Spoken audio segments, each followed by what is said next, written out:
Okay, welcome back to members of 121 Community Church in Grapevine, Texas, and our ongoing study in Jurgen Moltmann and Evangelical Theology. We're going to take a look at essay number 5,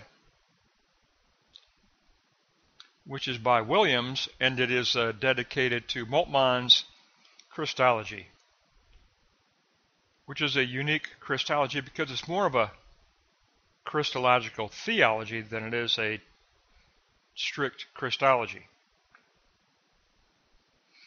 In fact, we should call it a parousia Christology. We're going to look at it in 3 moments. We're going to look at eschatological Christology, dialectical Christology, and parousia Christology to look at Williams and his interpretation of Moltmann's overall Christology from a variety of sources. Let's begin with block 1. And we read from Williams that Moltmann writes a Christology for pilgrims. It's an eschatological Christology. Christology is the pivot or hinge of all theology. The future of Christ is the constitutive element in Christology. Jesus possesses his identity in an infinite contradiction between cross and resurrection. So under this infinite contradiction, Christ has a dialectical identity. God has future as his essential nature,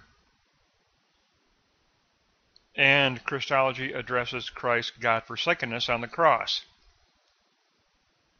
God contains within his own being, within his own life, the God-forsaken. That's the main theme of the book, The Crucified God. But we do know that for Moltmann, God contains within his very being the God-forsaken. The whole creation is within the life of God. That takes us on to note 3. Moltmann's Christology is his ground for the doctrine of God. The cross is God in action. God in action, or it is Christ event.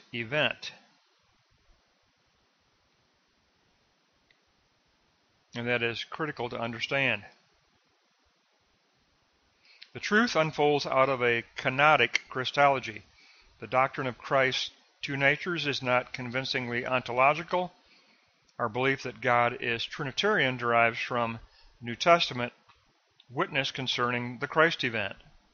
That's where we are confronted by the Trinitarian Christ event. So under the New Testament witness to Christ, a canonic interpretation of the Incarnation does not deny the deity of Christ, but it does redefine the immutability of Christ as faithfulness toward creation. However, Moltmann's reference to God event and dialectical Trinity does bring out his relation to Hegel's philosophy. We can't really escape that point. I mean, it is obvious. I believe it is a Hegelian center. Some people say it's a Hegelian right. I think it's more of a Hegelian center, but we have to agree that Moltmann does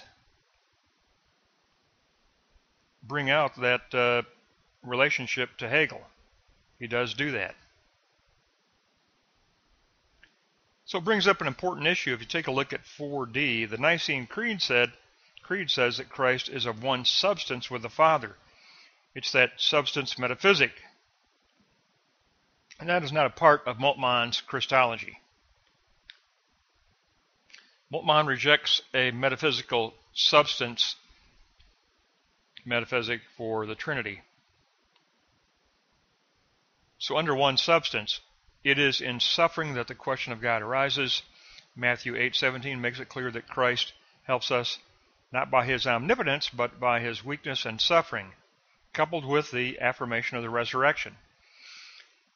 So eschatological Christology is kenotic Christology. It is the self-emptying of Christ, the self-emptying of divine being in order to enter into the far country of humanity's God-forsakenness, in order to redeem humanity out of God-forsakenness. It is kenotic, or an incarnation that is a kenotic incarnation.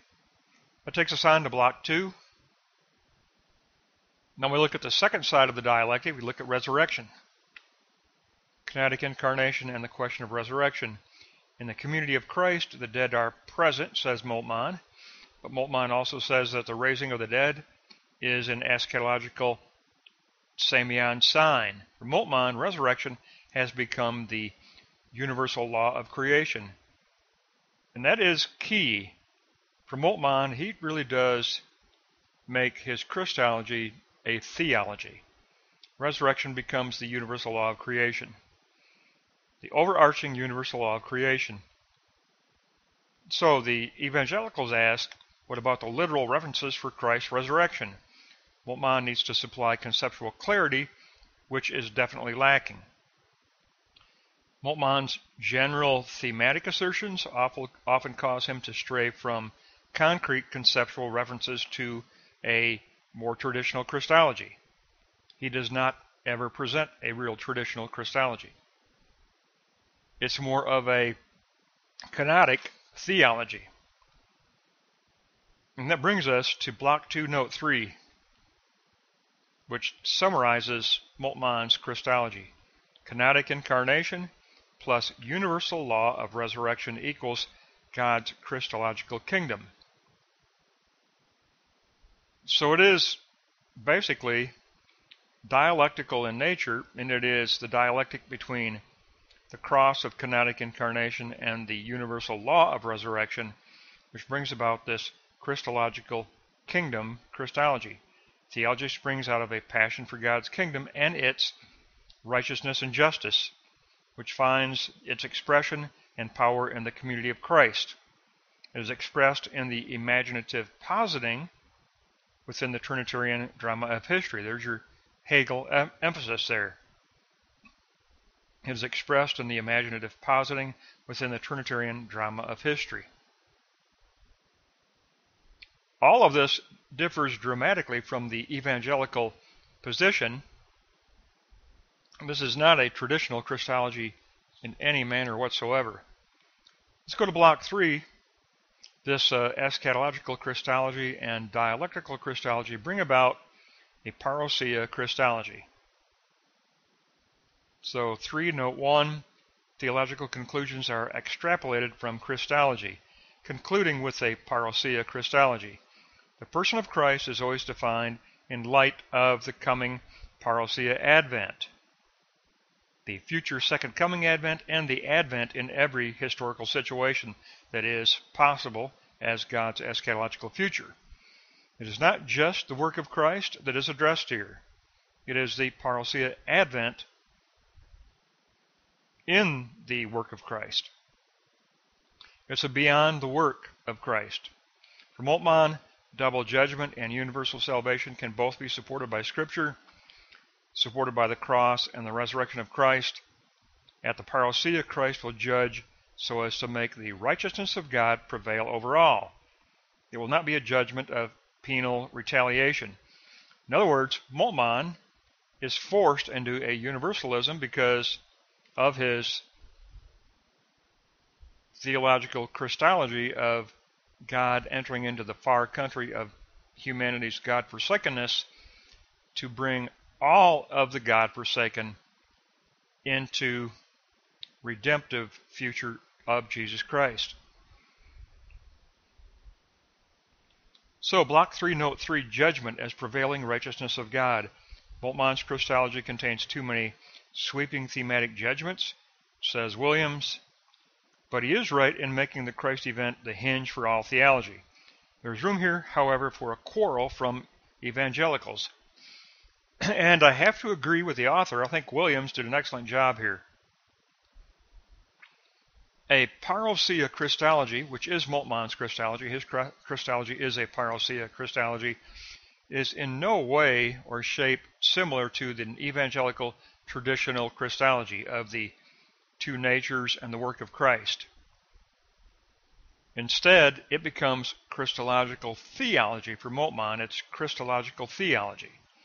it always becomes a more fundamental theology rather than a specific Christology.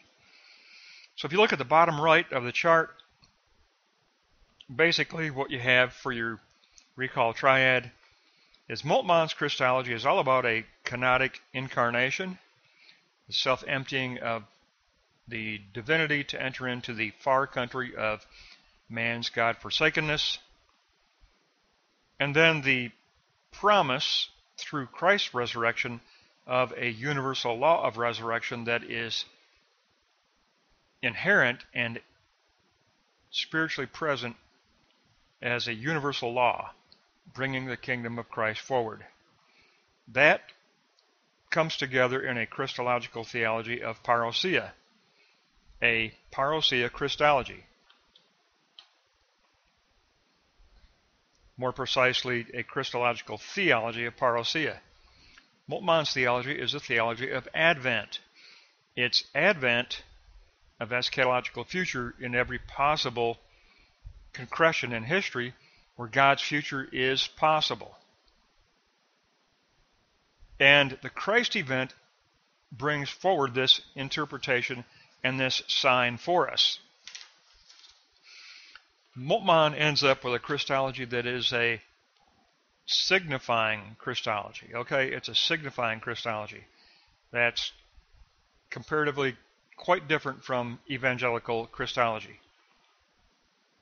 It's not dogmatic. It's not even systematic. It is thematic. It's really very similar to Barth's position of God entering into the far country of sin, but for Moltmann it's God entering into the far country of God-forsakenness.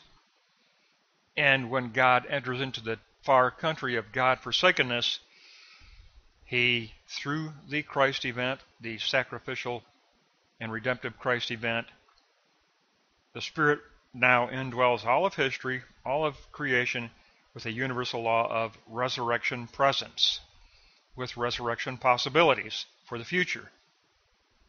The community of Christ is drawn into participation into this eschatological Trinitarian ontology. And that all sounds very, very, very similar to Hegel. If you go to Block 2, Note 3, Subpoint C, the community, the Christian community, and the individuals within the Christian community will take up imaginative positing within the Trinitarian drama of history. That is the role of the believer within a self-transcendence arrived at through encounter with Christ event. I personally think that Williams did an excellent job here. This doesn't have as much content. You'll notice it's not a real crowded chart. There's not as much content here. It's almost like a thematic pause in the midst of the book. Because basically every essay up to this point has already been discussing Christology. Every essay has addressed Christology. This is the thematic presentation that is really what Moltmann does. He presents a Christology of Christ event as sign, Christ event as semeion sign. That's really what it is for Moltmann, Christ event as semeion sign. And as semeion sign, it conveys a signification that is ontologically real and true, Therefore, we can take up the kenotic incarnation, the universal law of resurrection, and believe in a Christological theology of parousia. We can take that into our hearts and into our minds, and we can let it shape the hope and lamenting body state of our existence. Moltmann says we all possess that hope and lamenting body state. And this Christological triad, in the bottom right-hand corner, can imprint that hope and lamenting body state and charge it with real eschatological hope in a real kingdom future that is calling out to the church and to the individuals in the church to take up imaginative positing. creative, imaginative positing of participation in the future of Jesus Christ. It's a great lesson. It's much less material than the previous essays, but it is very precise. I believe that Williams has truly struck a true chord here, because Moltmann's Christology is eschatological, dialectical, and parousia. That's going to wrap up pages 104 to 126. We'll pick up next time in essay number 6.